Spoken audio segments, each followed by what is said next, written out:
So it says here, excuse me, a recursive function is a function that calls itself over and over. But you have to be careful because you can easily create an infinite loop.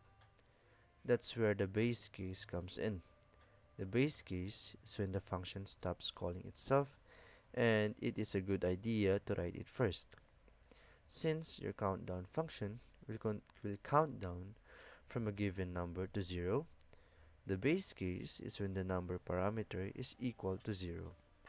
Then it should return to break out of its recursive loop.